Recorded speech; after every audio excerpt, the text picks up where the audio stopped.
Welcome to the Built for Anything podcast. I'm your host, Hertz. This is your first time listening. Thank you for listening. I got a really good show to set up for you guys today.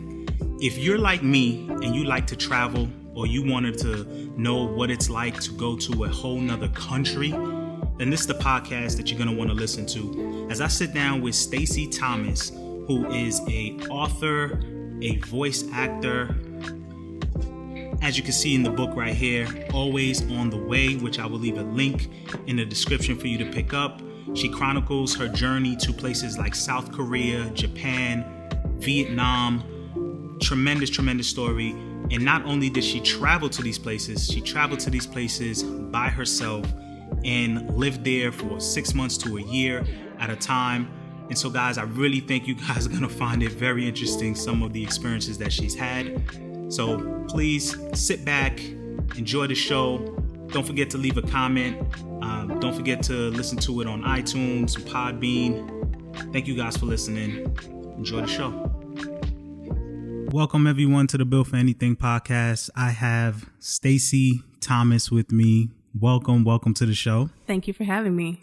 Guys, I got a little secret, and I got to start off by saying that this is not our first time. Let me explain what happened, guys.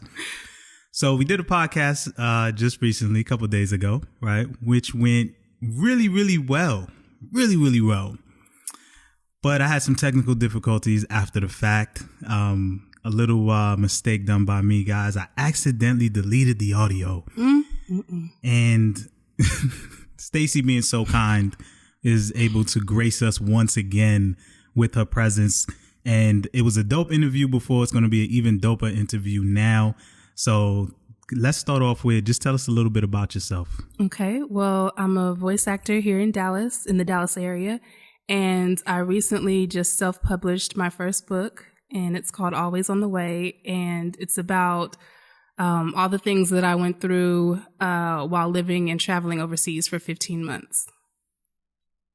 You've been to a lot of places too. A lot of places. Yes. And we're gonna go through a lot of it. I know you also author. You mentioned, wrote a book. Mm-hmm. Guys, Always on the Way: Travel Stories of a Semi-Young Black Woman's Life Overseas While Trying to Maintain Her Sanity. Yes. Show you guys this here on the camera. All right. Really dope book. I'm sure you chronicleize a lot of what your experiences are. And hopefully in this podcast, we could talk about some of those interesting experiences. Dope shirt, by the way. Thank you. All right. Fresh Prince of Bel-Air. Aunt Viv. Yes. You got both. Is that both versions of Aunt Viv? That Claire the old Huxtable. and Claire Huxtable? Oh, yes. Yeah. Yes. Dope shirt. Some of you guys listening out there, y'all not going to be able to see it, but check it out on YouTube. You'll see the shirt. Shirt is dope. So let's talk about the fact of traveling, right? What got you into it? How are you able to go to these different places? Let's start there. Yes. So I've always been interested in traveling ever since I was a kid. And I talk about it in the intro of the book, how we had this globe in my living room. And I was always fascinated with it. And I would always look on it and just wonder, I wonder what it's like here. And, just looking all over. And so traveling has always been an interest of mine. I always like to watch travel shows. And I was fortunate enough to be able to afford to do all this traveling because while I was in South Korea, working as an ESL teacher, I didn't have to pay rent. The government pays for the rent. And so the only thing I paid for was utilities and my phone bill. So I was able to save up a lot of money. That's a good look. Yeah. That's a good look. Yeah. So what's the culture like in some of these places? Because I think the biggest fear for a lot of people in traveling, especially like overseas, just another country, it's like, what are their laws like? What if I get locked up or arrested or something like that? Like, how did you overcome that fear? For one thing, do your research. And that helps a lot. So I watched so many YouTube videos. I read blogs. I did a lot of research. So that helps a lot to ease your discomfort for sure. So in South Korea, I would say the difference in culture, they're a little bit more conservative than we are when it comes to dress. So you see a lot of women who have like high collars. You don't really see a lot of cleavage or anything like that, but they do like to show off their legs. So it's like opposite. So I feel like the work culture is very similar to the culture in the US, where it's all about work, little bit of vacation. So it's similar in that way. And those are the main things that I saw. I definitely saw a lot of men like urinating on the street just randomly. What? Yeah, like it's no big deal. What? And they don't arrest them if they do that? That's just like a normal... It's no big deal. It's very normal. I saw that almost every day. What? I saw it a lot. So it took me by surprise. Like, okay, so that's number one. Were they doing number two also? Oh, no, I never saw that. Oh, that would be too much. I said, okay, I got to move. Okay. But yeah, number one, almost every day I would see that. Okay, pretty liberating over there. Yeah. Pretty liberating. Yeah. So it was in South Korea that you were teaching the ESL? Mm-hmm. So walk me through that experience, because obviously that means that you dealt with kids' parents. What was that experience like? It was an experience, let me tell you. So first I want to say I wouldn't say most. Some of my kids were really great. And I actually looked forward to, working with them and teaching them. But a lot of my kids had like serious behavior issues. They knew all the cuss words. They knew all the English cuss words, all of them. And they would not be afraid to let me know that. So I had kids saying like F you and FUB and all this. Yes. What? Yes, I had kids throw things at me, and I had a kid like kick me. It was a lot. It was a challenge. I'm surprised by that, because I thought with their culture, they're pretty disciplined. That's what a lot of people think, because like in Asian cultures, they think that kids are very respectful. So they are respectful to their Korean teachers, but with the foreign teachers, not as much, because I think that they feel like, oh, they're here temporarily. So, I don't really have to listen to them. And also there's a lot of miscommunication. Like, I learned some Korean, but I wasn't fluent in it. And of course they weren't fluent in English. So they just feel like they can just get away with a lot more. Yeah, so it was a definite challenge. And it's like most foreign teachers, they're supposed to have a Korean teacher to assist them in the classroom. And I had that the first semester at one of my schools, because I taught at 2 elementary schools. And so the classes were a lot smoother when she was present. But when she was gone and she was busy doing other things, it was like absolute chaos. Oh, wow. Yeah. And so then my second semester, the second half of school, she went to a different school. So I had no one. So every day was a challenge. What's the culture? So you think a lot of it has to do with you being not just foreign, but do you think a lot of it you being Black as well kind of played a part into why they just couldn't really see you as someone of authority? Maybe so. I'm not 100% sure, because I feel like teachers from all over of different races were dealing with a similar issue. So it could have been both, or just simply because I'm just foreign. What's the culture like for, because obviously we know here, right, we have a lot of people who feel like, Black people are oppressed, and there's this dynamic of, Black people and white people. White people get these privileges, Black people don't. Do you see that once you leave this country and you go other places? Is that a reality in those places as well? From personal experience, I didn't see that. I didn't see much of a difference. You're treated differently, of course, because you stand out. But I wouldn't say that you're treated any better.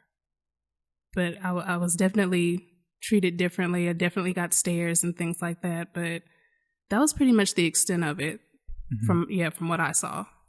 Were you ever like nervous, or not really nervous, but scared at all being in those places? Was there ever like an environment where you're like, okay, things are going a little left? You know what? I felt very safe. Like South Korea is one of the safest countries in the world. So I never felt like my life was in danger or anything like that. And then as far as the other countries I visited, with doing my research, I learned that they were all very safe, especially for women traveling solo. So yeah, I never felt like I was in harm's way, but I had some uncomfortable situations with some Chinese tourists that were in Vietnam. And my friend and I, we were walking to the beach and in Ha Long Bay.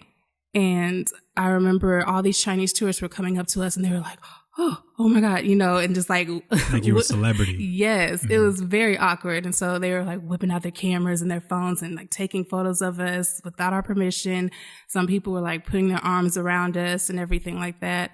And some people were nice enough to just wave and say hello, but most of them were, just being a little obnoxious. And so, when we were going along the beach, we tried to get as far away from everyone as possible, but still people were coming up to us and asking, photo, and we're like, no, thank you. Cause I'm thinking like, what are you going to do with these photos? Like, what do you think is the fascination? Is it that, did you stand out?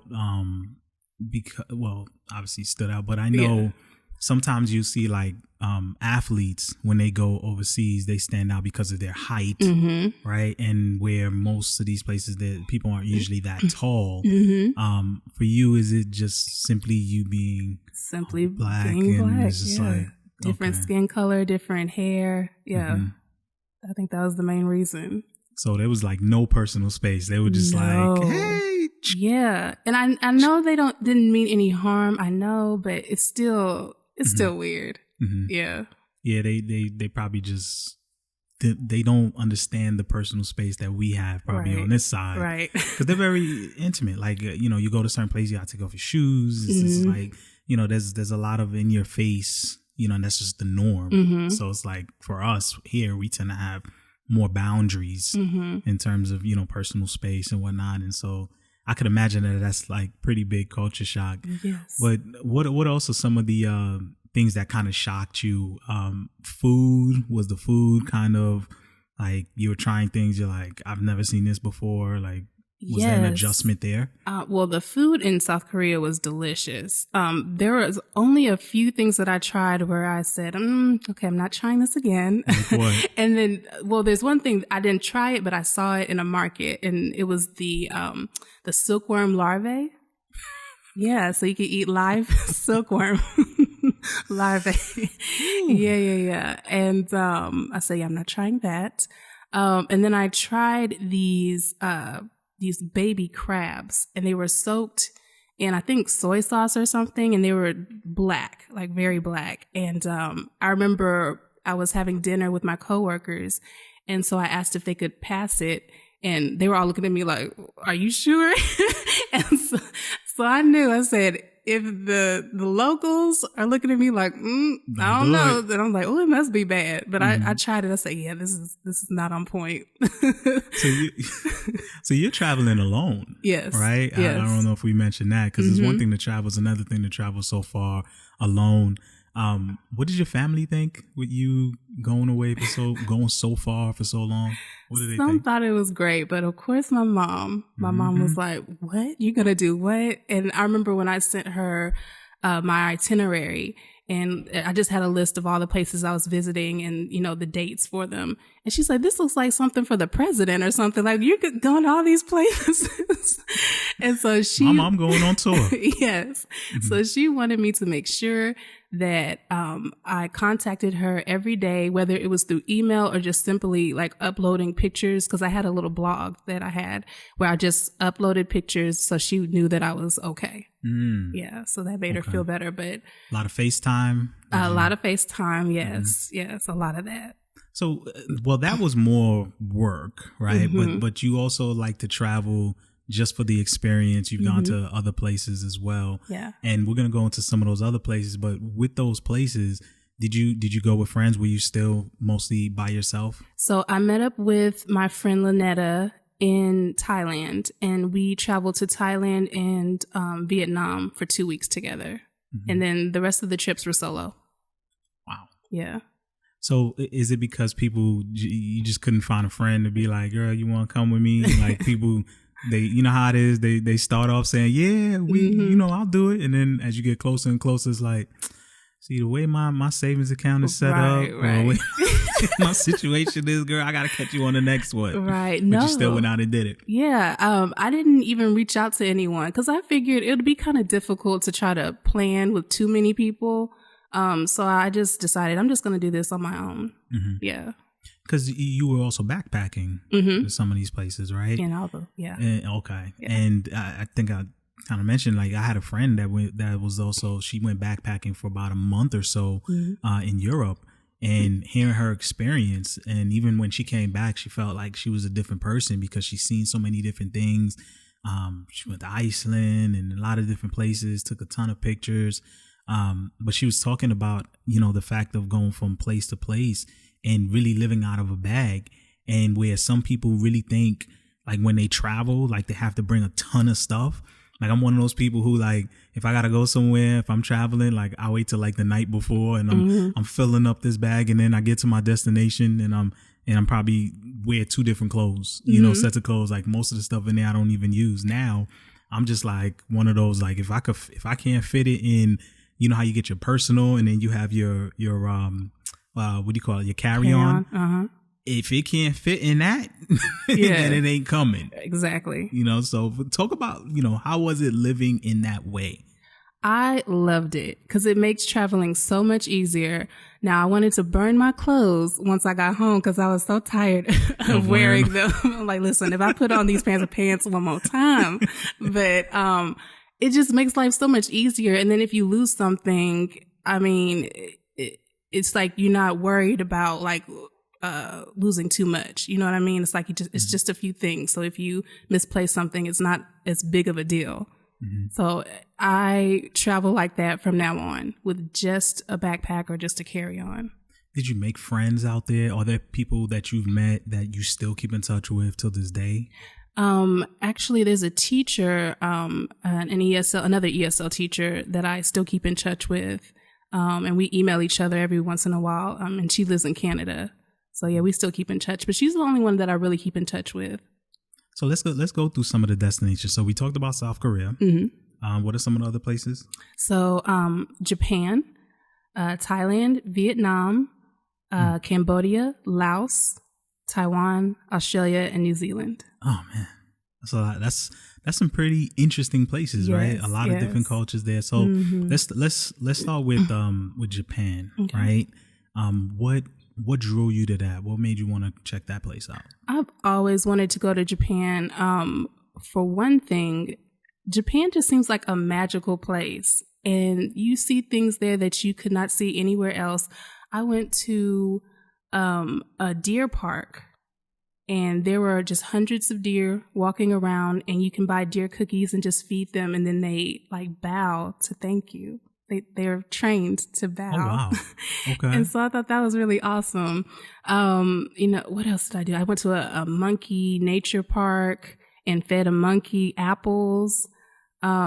Just all kinds of stuff. Yeah. Japan is awesome. And it was, I mentioned in the book that Japan was very healing, for me because I didn't realize how much stress that I was going through while I was in South Korea with my students. And so I remember I had this knot on my back that just wouldn't go away because sometimes I get knots when I get really stressed.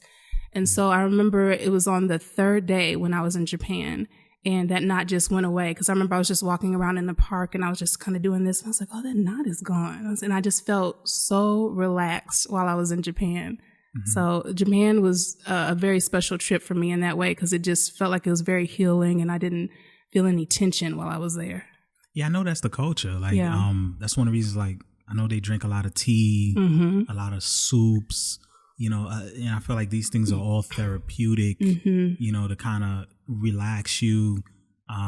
Even when you go into like local, like Japanese restaurants, like even the vibe when you go in there, it's like, you could tell like, you know, they're into the serenity, the, you know, relaxation, part of it. So that's pretty cool. So I'm sure people are probably listening or watching, and they're wondering, they're probably saying to themselves, man, this girl, she probably got a whole bunch of money. She could go all these places. I wish I could go here and there.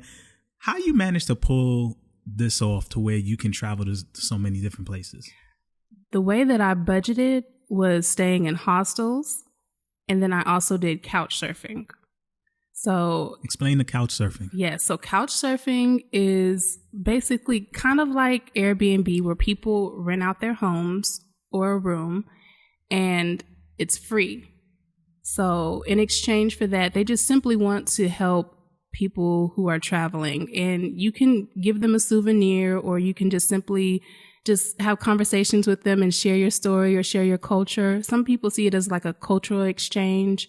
Like one lady that I stayed with in New Zealand, she wanted to do that for her daughter because, you know, New Zealand's not that diverse. And so she wanted her daughter to be exposed to different cultures. So I saved a lot of money with couch surfing and with hostels. What's the price usually like for couch surfing is what I'm curious about. What's that like? Is that a lot? I'm assuming it's not a lot of money, but it's no money. It's free. It's completely free. Yeah. Wow. Yeah. That's awesome. So you save a lot of money just doing that. A lot of money. And you just got to share your experiences with them for the most part. And and the people were so kind. Like they would fix me dinner and drive me places, and it was really great. Now, when you would do that, were there like other people there too? Other people that were also couch surfing? No. Like, is there more than, like, I'm trying to envision, like, is this like a living room with like 3 different couches and there's 3 different people? Or is it usually like the one couch? Like, if you're doing it, you're usually the only person there. Usually I was the only person. The only time that I had to share space with other people was in New Zealand. And it was like close to Auckland. And it was these 2 women who rented out their house just for women. And so I shared that space with maybe like 5 or 6 other women there. And sometimes they have a room where if someone wants to stay there indefinitely, and maybe they're like working while they're staying in New Zealand, and they'll stay there for a long time. They'll rent out that room to them. But that was the only time I had to share space. Well, that's pretty cool. Yeah. Because I know with Airbnbs, like, or sometimes people, they'll rent like just a room, right? And you go there. Like I remember with the hostel, from what my friend had mentioned to me, was like sometimes she was in a situation where it's her and like 2 other people, you know, and usually the 2 other people are kind of doing the same thing she's doing. They're backpacking, and she realized what she took from that experience is that, man, like a lot of them were younger than her, and so she was like, man, you know, she wished she would have done this earlier in her life. She's happy to have gotten this experience out the way, but I'm sure I want you to speak to that, right? Because there's a lot of people out there that I don't think they really don't understand the importance of being well-rounded, going outside of your city, outside of, let alone your state, your country, and experiencing new things. I think people take that for granted. Because, I mean, you're going to be 90 years old doing it. Maybe depends on your health. But most of the time, once you're retired or you're done working, those type of, lists, those bucket list things, you don't really get a chance to fulfill all of those things. So you being able to do that now, I'm sure you don't regret it. But what do you say to somebody who's probably hesitant about, doing that? I would say what helps so much is to just do your research and understand that, every time I go to the airport, it's packed. Every time I go on a plane, it's full. Like, people are always traveling, and most of the time, more time than not, they make it home safely. So you will be okay. You are no different from these other people. So I would say do your research and understand that for the majority of the time, you will be okay. So which is your best out of all the destinations? Which one is your favorite? That's hard because a lot of people ask me that, and I don't know if I have just one favorite, but I'll tell you one that surprised me. One place that surprised me was Laos. I went to Luang Prabang, Laos. Luang Prabang, Laos. And that's hard to say. But Laos was not even on my radar until I was doing some searches on Pinterest, actually. And I saw some blogs that had like backpacking in Southeast Asia. And so they had recommendations for different countries. And I saw Laos on there and I thought, I never thought about Laos. So let me see what you can do there. And so I decided to put that on my list of places to visit. And when I went, it was wonderful. It was very calm. People are not really in your face trying to hound you to buy things, and people are very respectful. The food was incredible. I took a cooking class there. It was so much fun. So Laos was a pleasant surprise. That's awesome. Yeah. So what encouraged you to write this book? Because during your time visiting these places, you didn't have it in your mind to write this book. This came shortly after. So because in flicking through here, there's a lot of photos. I'm sure there's a lot of stories in there. So you had to kind of rehash that. And I'm sure along the way, you just kind of kept memories to yourself that came in handy in doing this book.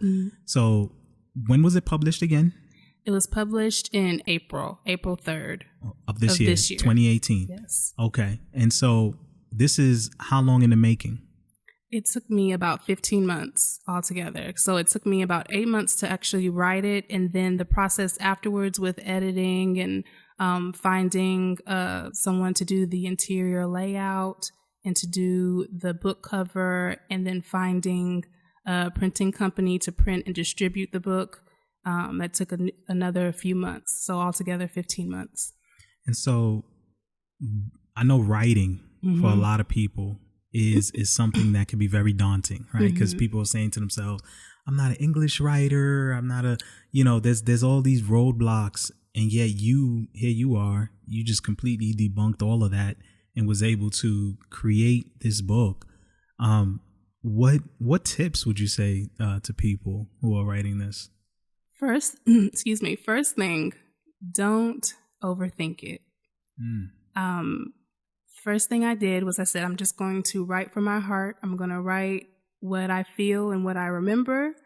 And then, I had 3 journals that I kept while I was traveling. So I referenced those afterwards. And I didn't get caught up in like the syntax and semantics. I didn't try to sound like prophetic and Shakespearean, you know what I mean? I just wrote what I felt.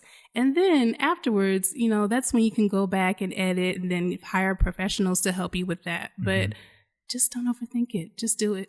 So did you have like a journal where you writing down things along the way? Yeah. I had 3 journals while I was traveling.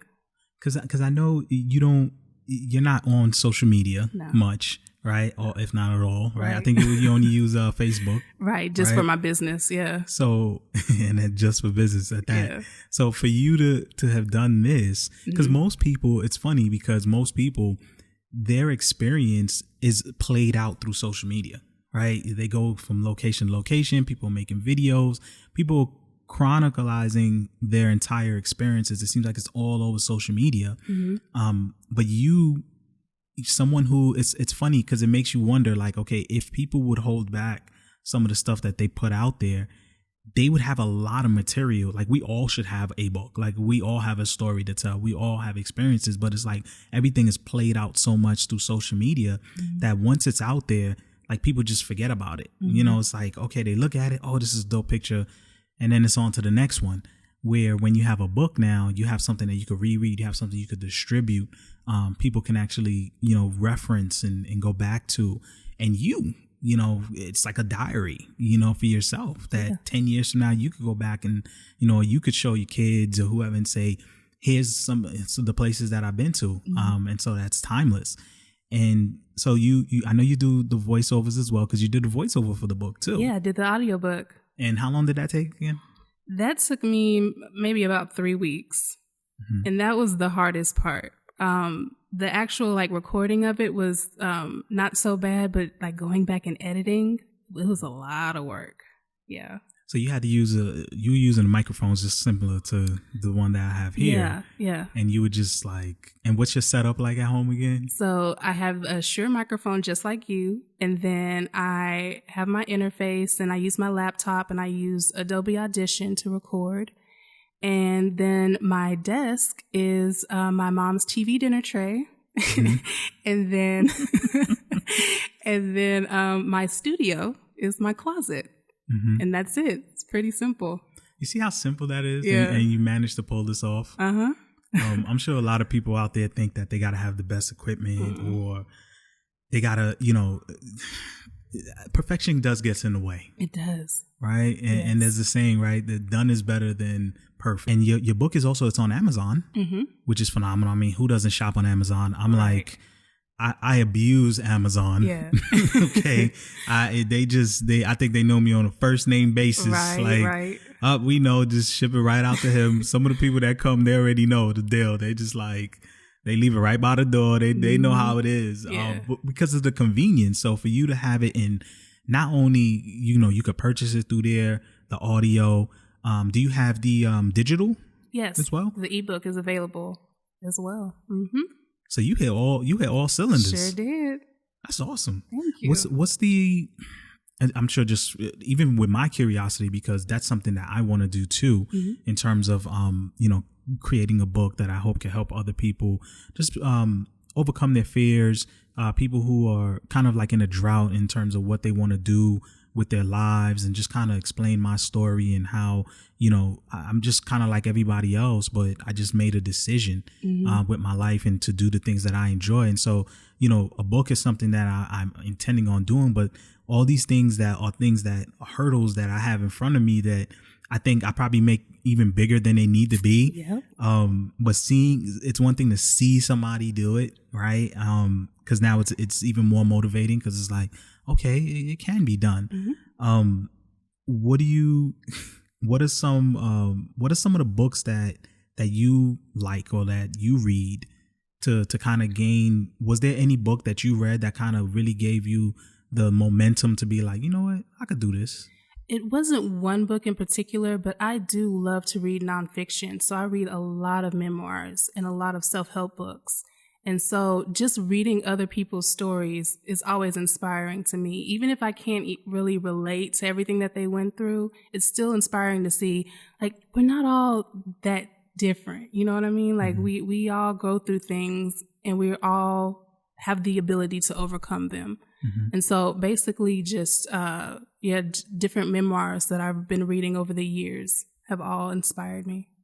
So what would you say the general cost is, though? Because in terms of getting it published, obviously I know that wasn't free, right? No. You had to, okay. So, what would you say, I'm just out of curiosity, like, what is the average amount one must need in getting a book published and getting it out there? What would you say is a baseline amount? So personally, I would say maybe around $3,500 for everything. And that's might be on the lower end, because I was able to find some people to edit like on a lower budget and to create my book cover. But yeah, mine was about $3,500 to self-publish. Yeah. Okay. Yeah. I thought it would have been a little higher. But that's $3,500. But you're including all the people that you had to have pulled together in order to do the artwork, etc. Right. Did you use? Because I know there's sites out there like Fiverr. That's what I use. Is that what you use? Yeah. Yeah, because I've used them to do like logos and stuff, and I was kind of surprised at how like the cost isn't that much. Right. You know, again, if you look, it depends what you're looking for. But they have so many other services out there for a lot of creatives. Let's say for my videos, let's say I wanted to get them transcribed, and like there's people that do that. There's people that can edit a video, you know, so there's a lot of different services there. And I took it and I was surprised, like these are some really talented people that, again, they're at home and it's pretty simple and it's not a lot. But they have like the cost can go up depending on what features you want. So even when people would ask me like, you know, how do you know, they want to get a logo, and I'm like, just go to Fiverr. Check it out. It's really not that hard. It was something I thought would have been really difficult. Like, where do I find someone? You don't know who you're talking to. Somebody could be doing it for you in Japan, and wherever. Right. And they do the artwork. They do it really good. They send you the files. You're good to go. Right. And I know some people are skeptical of Fiverr because, like you said, the prices are so low and you think, what kind of work am I going to get for this? But there's some good quality people on there. Yeah, for sure. Yeah. And also when they do a good job for you, that's how they get more business. So, I mean, you got to do the math, right? Even if you're charging somebody $40, $50 for a mock-up, multiply that by, 50 people, 40 people. That's additional income that person is getting without necessarily having to, go out on the street and network in their particular area. These are people that are reaching out from all other states and cities. So for them, to me, it's like a no-brainer. It's like, even if you get 4 or 5 people out of it, that's 4 or 5 more than you would have gotten in your area with your current business. So it makes sense for them. And of course, there's I'm sure there's cases where you get what you pay for. There's some people that are a lot better than others. They'll charge a little more as a result. And if you're really serious, and you see value in it, it's just like everything else. You're gonna pay for quality for the most part. But that's awesome though. That's not $3,500 on average. Is not. It's a reasonable amount when you consider, again, everything that you did. You got a solid in-hand book with great artwork, everything set up, and then again you have it sold on Amazon, which is, again, the biggest place to get anything from, period. So for you to even get it on there, to me, I think that's a big achievement. Congrats to you. Thank you so much. Really, really congratulations. That's awesome. And so I'm going to look on the back of this real quick. Okay. Right. So you mentioned a couple of things, right? So you say professional voice actor. So let's talk about the voice acting. Okay. Because that's pretty interesting. Because when I think about voice acting, I think about cartoons and things like that. Like, I didn't think people use it in commercials and a lot of other even with movies now, right? Like you got LeBron James and he's doing like this movie, and at first I'm like, he's acting. It's like he's doing the voiceover for one of the characters in I can't remember the name of it, but it's like even people who I think don't have a lot of time to be on set, they can do voiceovers. Yes. So talk to me about that. Like, what drew you to doing that? So that was another thing that I had been interested in when I was younger, but I just didn't know how to go about pursuing it. And I figured, I'll probably have to like move to LA or New York. And those were 2 cities that I just didn't have a desire to actually move to and like start a career and a whole life. And so I just kind of put that on the back burner. So now we live in a day and age where you can do just about anything remotely. Like, we have all this technology now. So while I was in South Korea, I realized that the traditional like 8-hour job, or 8-hour job, or like a 8 to 5, 9 to 6, just was not for me. And I just thought, I need to figure out what else I can do. And that's when voiceover started popping up in my head, and I couldn't stop thinking about it. I just kept thinking about it every day. So I decided to just go online and just read up on it. And I thought, you know what, that might be something I need to pursue. I need to like go ahead and just go after my dreams and see what happens. And so once I came back home, I really got serious about it. And I got a voice coach, and I bought the equipment. I had my demo made, and then that's how I got started. And so it's funny that you brought up Fiverr, because I do a lot of jobs on Fiverr for voice acting. What? Yeah. And so like a lot of people in the industry like look down on Fiverr because the rates are significantly lower. They think they're undercutting their price that they would give the person standing in front of them. Exactly. So yeah, the rates are significantly lower than the average voiceover rates. And so I understand that, but at the same time, sometimes it can take a while to get regular voiceover work. So it's been really great practice for me. And so that's how I got started. So give us like a little example of a little voiceover that you do. You put me on the spot. A little bit, just a little something. Smooth jazz. No. Let me think what I can do, because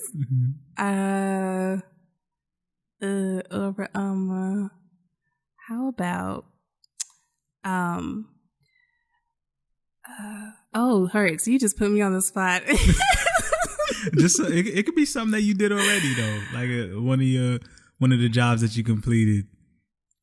Because like what type of brands or what type of things would you be doing voiceovers on? Yeah, because I've done a lot. Like I've done IVR messages. I've done like corporate e-learning and training videos. Okay. Yeah, like so they'll like give you a script, and then it's kind of like the voice of Siri when people see the actual woman, right? They're like, and she starts talking, they're like, yeah, Siri, like. She's just like a regular person, but like people are so used to hearing Siri voice on their phone, so it's like she's so famous, right? We were talking about the Alexa, because I got a bunch of like I got the Alexa, the Google thing, and the Google Home in the bathroom, and it's like I'm pretty sure they had to make sure they find a certain particular type of voice. Even in my car, your navigation, they have like choose male or female. So these are actual people. This is someone like you, yes, that would get here's these sayings or these responses, and say it in that straightforward way, or that not, because obviously they don't want the robotic response. Like they actually got feedback from people, believe it or not, where it's like they want it to sound more natural. They don't want it to necessarily sound like a robot is talking back to them. And so you would kind of add that element of like, so it would be like courses. And these are things I would have never thought like, or outsourced. Like I thought this would be the actual individual, but I guess some people, maybe their voice doesn't resonate. Maybe it's not a high pitch enough or low pitch. It just doesn't. And you hear that sometimes. People will say, "Yo, you're easy to listen to. Yes. You're easy to talk to." Right. So you just kind of, that was something that you just kind of got in, and you settled in really nicely. Yeah, because nobody ever said, "Oh, you have a voice for voiceover." It's just something that I wanted to do. And then just with the vocal training that I've had, I've like gotten really great feedback from my coaches, because I'm taking lessons right now with another voice coach, and he said, "You have a really great voice for commercial." And so I've gotten really, really great feedback from my coaches. And I recently got a job with a YouTube channel called Black Excellist. And so I reached out to them actually. I was watching some of their videos, and I thought, oh, they have really great videos, and they had a voiceover doing their videos. And I would just wondered, I wonder if they need anybody else to do voiceovers for them. So I emailed them, and we were corresponding back and forth for a little while, for several weeks. And then so they decided to hire me. And so now I do the videos for like specific people, like Misty Copeland. And I did a video on Ryan Coogler. And recently I did one on Lauren Simmons. Okay. Yeah, so just like top 10 facts that you didn't know about them. I've seen videos like that. Yeah. Okay. So that's me. That's my voice. Man, you just gave me an idea. Hey guys, look out for a video on my channel, Built for Anything. We're gonna have a voiceover from Stacy. I'm gonna come up with something. Okay, I'm here. I'll give you an invoice. Hey, send it. Nah, that's awesome. So you know, again, looking through here, Japan, Thailand. I always wanted to go to Thailand. Yes. Mainly for the fruits, and they have such a big vegan scene. I don't know, they probably don't gear towards it, but it's like the fact that they can produce such fresh fruits. I've seen a lot of like vegan YouTubers that go there and they'll live there for like a month. Yeah. 2 months at a time, and then plus it's relatively cheap to live there. They talk about, you know, they'll have a suite or just like this nice place for pennies on the dollar compared to over here. What was your experience like in Thailand? Thailand was one of my favorites. First of all, the food tasted like love. I loved every single thing that I ate. And then one of my favorite experiences was going to the elephant sanctuary. And we got a chance to feed the elephants and bathe them and just walk around with them. And there were some really incredible things that I got a chance to witness that I probably will never see again. So it was pretty incredible. So, with elephants, they have a matriarchal family unit, right? So basically the way the tour guide explained it, it's like the men, they hit it and quit it, and then they're like, peace out, we have fun, and so it's true. And so we got a chance to see one of the mothers, and she just had a baby. And so the other family was coming over to see the baby for the first time. So we got a chance to witness that.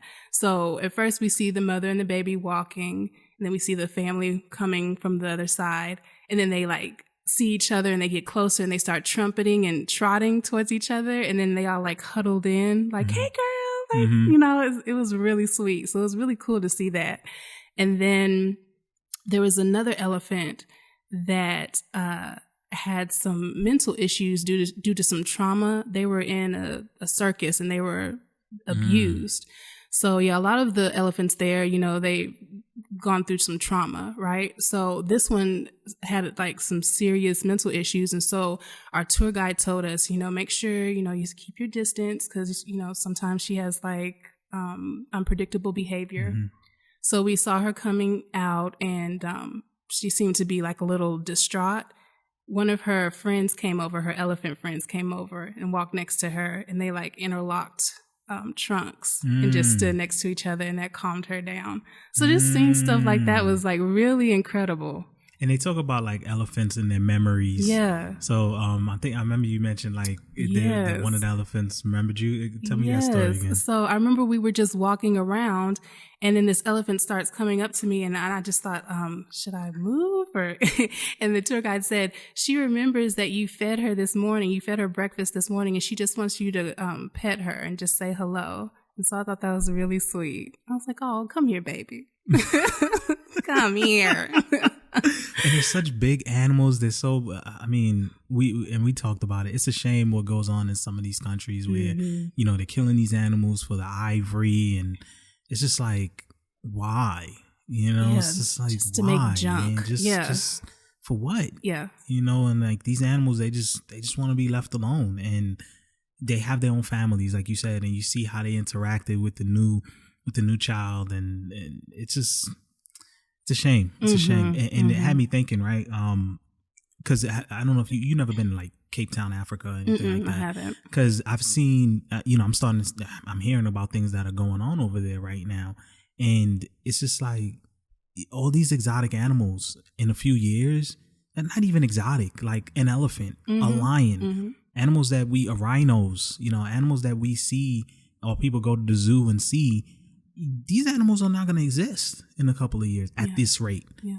Like, and for what? Like, they're not dying because of their own species. Like, it's because of things that we are doing as a society to these animals in order to make money, that they're going to be extinct. And it's just a shame. Could you imagine in a couple of years we're going to be sitting down like, yeah, man, you remember those lions from back in the day? It's going to be like dinosaurs. Yeah. Like, kids going to be thinking they're dinosaurs, and you're going to be like, they weren't dinosaurs. Like, they were there. Right. Like, I seen them with my own eyes. Wild. That's wild.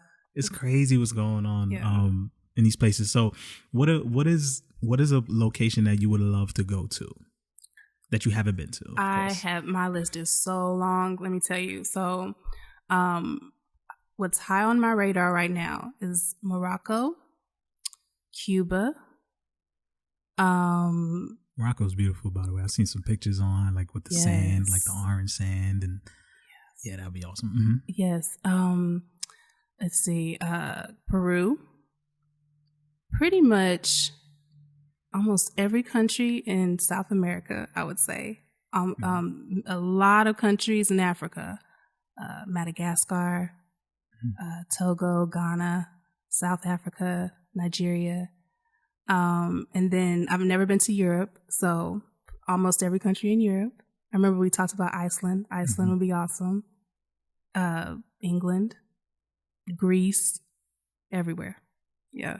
So do you see yourself doing like a part 2 of this book? So if you were to go to all those places down the line, do you see yourself maybe producing something else? Maybe. I don't see why not. Yeah. I mean, now that you've see, it's kind of like, even like with everything that I'm doing, like with a podcast, with my first YouTube video, whatever. It's like, once you start doing it, like the hardest one is that first one. Yes. You know, the hardest people to get is your first 10 subscribers or whatever. Now you got 2,000, 3,000, 100,000. It's like that first 100 is like the hardest ones, right? So like, now that you've gone through all of these experiences and you got this book out, now if you go to your next 5 or 10 destinations, I'm sure it'd be with everything you've learned, you probably, write more, right? Take a little bit more photos, and you'd be able to piece it together a lot easier the second time around. So is that something that you would consider doing in the future? I would consider it. I had a good time making this book, but it's definitely a labor of love. It's intense. It's intense. But I'm not opposed to it. I'll say that. I'm definitely not opposed to it. But I just got this book out, and I'm like, ooh, I'm tired. I don't even want to think about that right now. Yeah. Did you have people reach out to you who may have read the book that gave you some really good feedback on it, or surprising feedback that you're like, I didn't know it would resonate that much with people? So just yesterday, I actually got a text from my best friend, and he forwarded a text that his mom sent him. She said, next time you talk to Stacy, let her know that her book is wonderful. It's very well written. It's captivating. It's inspirational. It's motivating. And she says that she reads a lot of books, so she's telling the truth. Like, I wouldn't just say that just to be saying that. So that really meant a lot to me. I've gotten great feedback from my family. I have an uncle who, I think he's blind in one eye, and then the other eye, he said it's like looking through a peephole. And he took the time to read my book, and he called me and let me know. He's like, I really enjoyed your book. I learned so much. And so that really meant a lot to me as well, because I know that was difficult for him to get through that book. So that meant a lot. And then I had a couple of cousins who reached out to me. I actually had one cousin who was kind enough to write a review on Amazon. And before she did the review, she sent me a text and just saying, I had no idea you went through so much. I had no idea.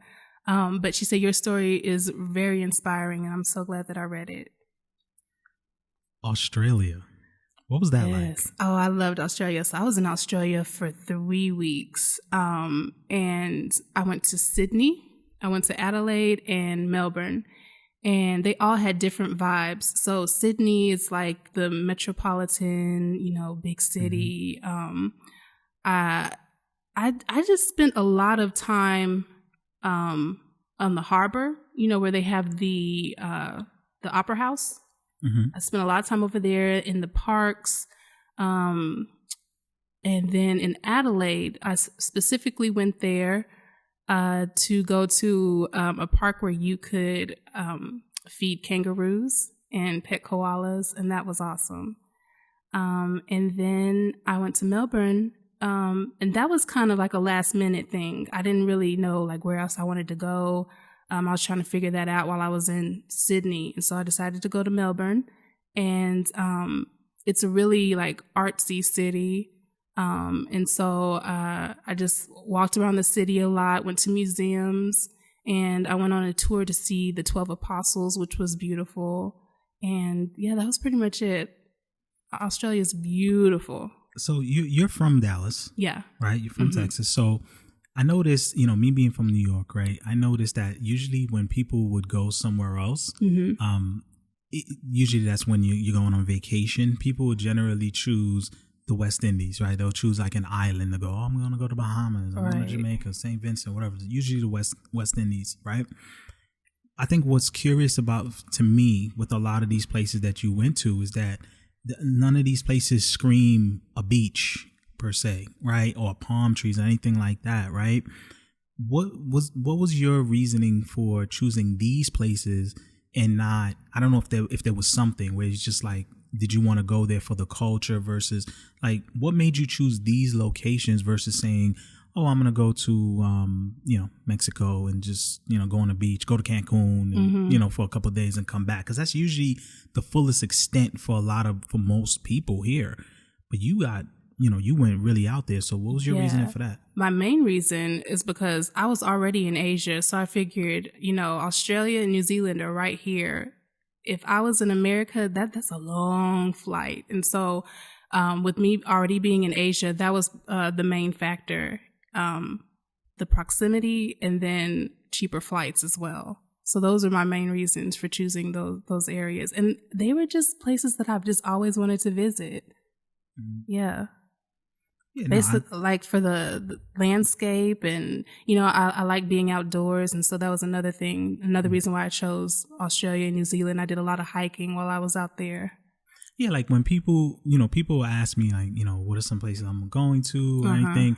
And I find that I get more excited now for places like a Denver, places that have mountains and places like Iceland where I'm thinking about, man, I would love to see those volcanoes and the black sand there. And like, because, I'm someone who I'm from the island, like I'm born in Brooklyn, but like my background is Haitian. Right. And so I have that Caribbean background already. And so I've been to, you go to Miami, certain parts of Miami is like, they call it Little Haiti. You're going to see a lot of your people there.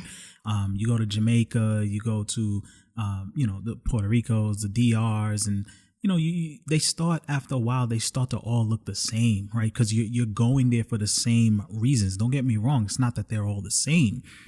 But if you're going there to learn the culture, then they're going to be different. Right. But if you're just looking for the next best beach or the party or whatever, like you go into a party in DR and you go to a party in Puerto Rico or Brazil, I mean, it's the same experience, right? You're going there, third world country for the most part.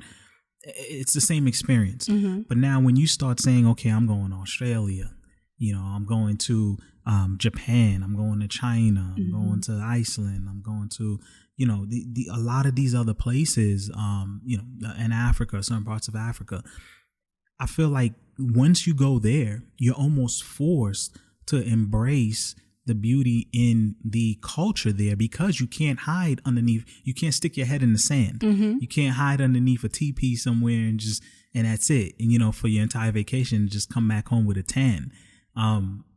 These are places, but I feel like these are the places that when you come back a different person. You come back with information, where you don't necessarily get that when you're just escaping the now to just go somewhere, vacation, get drunk, come back home. And then it's almost like you wake up the next morning, it's like somebody splashed cold water on you. It's like, shit, I'm right back to here. But so was that kind of like the same experience for you? You found like when you came back, like you just experienced some stuff? I did. I learned so much. I learned so much about different cultures, and then I learned things about myself, really. And then it also made me more aware of American culture because I feel like, I guess when you're in the culture, you don't really like notice certain things. And then when you go to a different country, you're like, oh, they don't do that here. Because I remember when I was in New Zealand and I was staying in that house with those girls, and I had a conversation with one girl. She was from Copenhagen, and then the other girl was from Milan. And so we were just talking about different things in our culture. And so I brought up baby showers, and they're like, oh yeah, we don't have those in Copenhagen. We don't have those in Italy. I was like, really? I thought that was just a universal thing. And I said, so what do y'all do when someone has a baby? They're like, we just congratulate them, and that's it. like everybody has babies. We don't make a big fuss about it. It's like, oh, cool, you're having a baby. Keep it moving. Same with like bridal showers and bachelorette parties. They don't really do that there either. And it was funny. The girl from Milan, she was like, at first I didn't even know what a baby shower was. I thought, do they give the baby a shower? Like, what do they do? She thought it was like very literal. And I was like, no, they're just like showering the baby with gifts. Exactly. She's like, oh, okay. I got you. So it's just things like that made me more aware of American culture. So that was really interesting.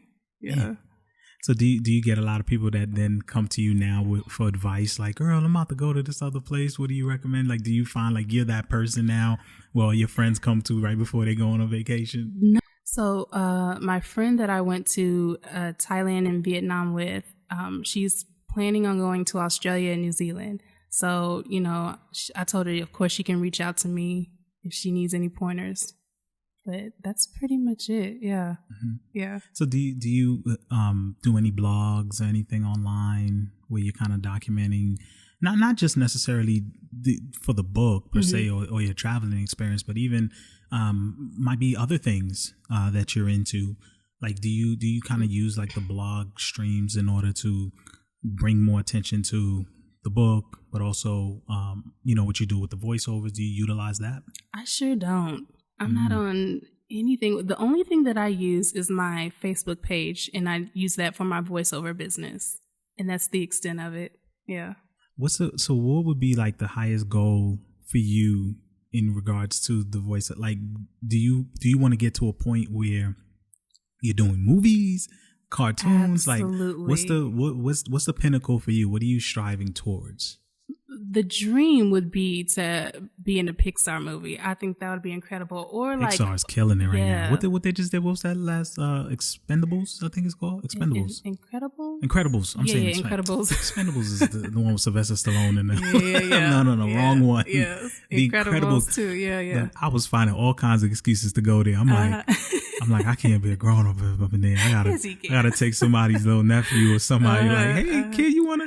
I'll take them. Don't worry about it. I got them. Don't worry about it. It's funny. I go in there and I'm seeing adults in there. There was these two people in front of me, the older couple. Like, now Pixar is killing it, man. Killing it. They are killing it. Yeah, that would be awesome if you were to get like some work with them. I would love it. Oh man. Because they're definitely killing it. So the movies would be something you'd look forward to. Yeah. And even like doing like documentaries, like I love doing narrations for that. That would be awesome.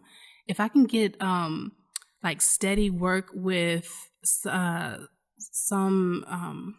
like a corporation or like a channel or like some place like Netflix or something like that, where I could do like steady work for them, that would be awesome.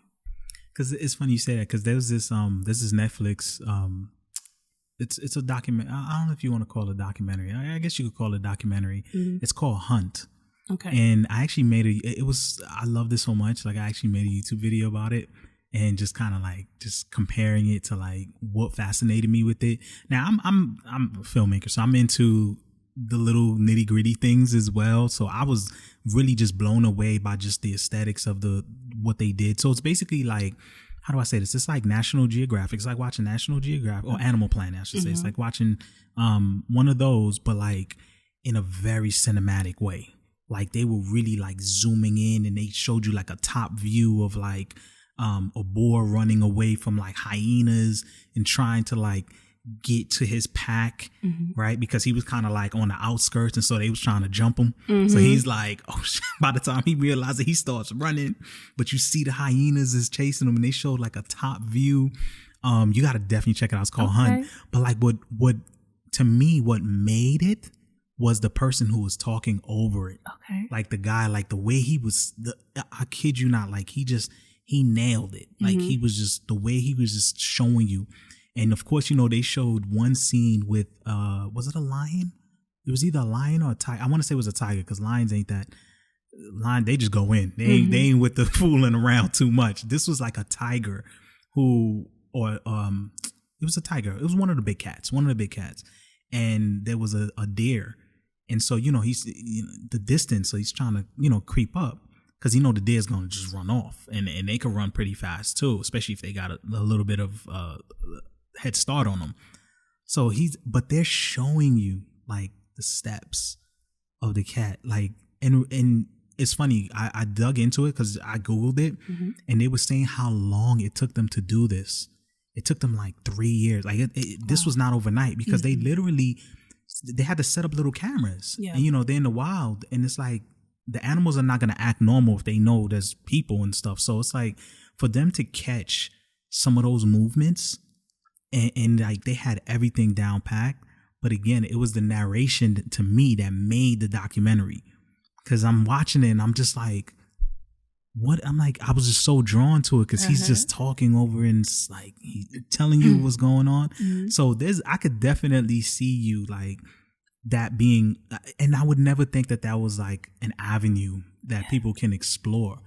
And I doubt that it's like a crowded avenue, you know, like everybody wants to rap, everybody wants to play basketball, everybody wants to like, I don't hear many people like, I want to do voice acting. It's getting a lot more popular though, because now that you can do a lot of jobs remotely, and you can work from home, a lot of more people are getting into it for sure. You know, that's a pretty attractive deal, right? Because you could do it from home, especially, you know, I'm sure more people who are really deep into it have a whole professional setup at that point, soundproofing.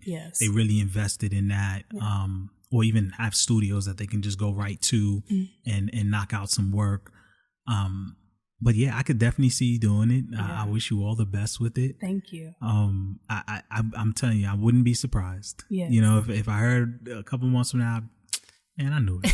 I knew it. I hope she give me a shout out on the podcast. Okay, I will. I got you. So people keep an eye out for Stacy Thomas, because you're gonna be doing some really, really big things. So before we wrap up, tell people how can they get in touch with you. Let's start there. How can people get in touch with you? Okay, if you just go to my webpage at stacythomasvo.com and you can send me a message there. That's awesome. And where can they find the book once again? So the book is on Amazon, Barnes and Nobles, Books A Million, like anywhere books are sold online, you can find it. Always on the Way is the book. Stacy Thomas, travel stories of a semi-young Black woman's life overseas while trying to maintain her sanity. Guys, we just scratched the surface of this. It's a really good book. It's an easy read. Guys, I think you could learn a lot from this, a lot of experience in this book, and it'll encourage you to travel. So I definitely look forward to getting through this book. There'll be links to where you can buy it on the YouTube in the description, so definitely check it out. I really want to thank my guest Stacy Thomas for doing this for a second time. Yes. For a second time. She's awesome for doing it. We had a great time. I hope you guys enjoyed the podcast. Again, it's the Built for Anything podcast. You can find it on iTunes, Google Play, Podbean, now on Spotify, and if you're a visual person, you can catch it on YouTube at youtube.com/Built for Anything. Thank you guys for listening. Thank you for coming. Thank you for having me. Peace and love, guys. I'll catch you on the next episode.